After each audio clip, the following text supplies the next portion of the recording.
Scooby-Doo shimmer. Hi, welcome back to Sharon from Vivid Days. Sharon's hot tip. I don't know whether I should say welcome back to Sharon's hot tip or Sharon from Vivid Days. You tell me what you feel is the right entrance for this sharing of knowledge. So I'm Sharon from Vivid Days. People that have watched my art channel will know who I am, and I digress. People who don't know my art channel, pop on over and show your support, have a look. You might be inspired, you might enjoy my work, or you might be able to, I don't know, connect with me as an artist.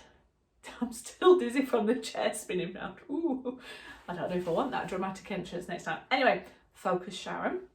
The most common question I get asked if I'm working with resin is how much, or is it okay to add acrylic to resin?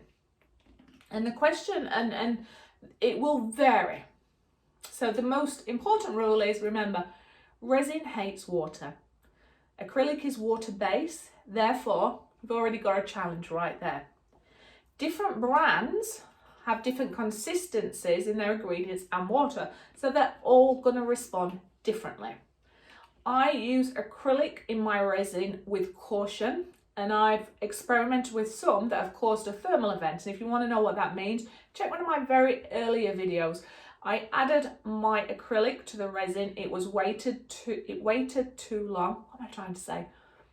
That if you apply your acrylic to the resin, you've already got a ticking clock, which means you've only got, hello, Aries has come to join me, bless him. You've already got a ticking clock with the amount of time you've got before your resin is going to heat up dramatically and set dramatically. So when I used a particular type of acrylic, there's Aries again, carry on, Sharon. It heated up dramatically. There was smoke coming out. There was a risk of it catching fire. It went rock solid and expanded in a very short space of time. We're talking seconds.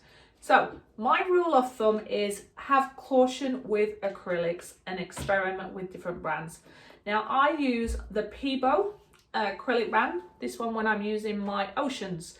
Now this works nicely with resin, but I only put a very small pea-sized shape, so less than 10% of acrylic to resin. I only apply it immediately before I'm applying it to my canvas. So in other words, if you're going to add acrylic, it must be applied to your board straight away, and that'll prevent that thermal event, and it'll also make sure it's around. Some people may add different brands and they'll say it's got marshmallowy or it's not playing well. That's because the resin's not enjoying the acrylic. So there's all different brands. I don't need to show you the different brands out there. They all respond differently. It's up to you to test and see how they respond. Now use it with a little bit of resin to start with, a little bit of acrylics. You don't want to waste your resin. You don't want to waste your acrylic either. And I'd say gain the knowledge yourself, but rule of thumb, way less than 10% when it comes to acrylic paint. Yes, you can add it, mix it, apply it to your board straight away, look for the reaction you get, and yeah, have some fun. I mean, resin's quite great that it will work with most pigments. But anyway, I'm Sharon, I've digressed. I've shared with you my knowledge. I hope that you found this informative and interesting.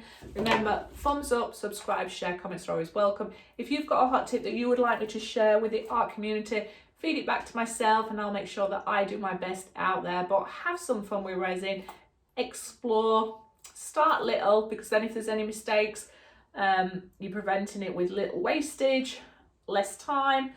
But always think, have I got a safe, oh my God, what am I trying to say?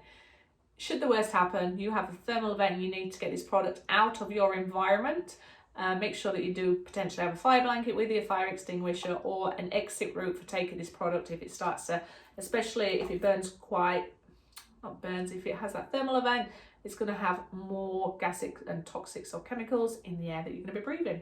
Anyway, I will see you on Sharon's hot tip next. Let's do a Scooby-Doo. Ooh. Much love. Wow, I'm still dizzy.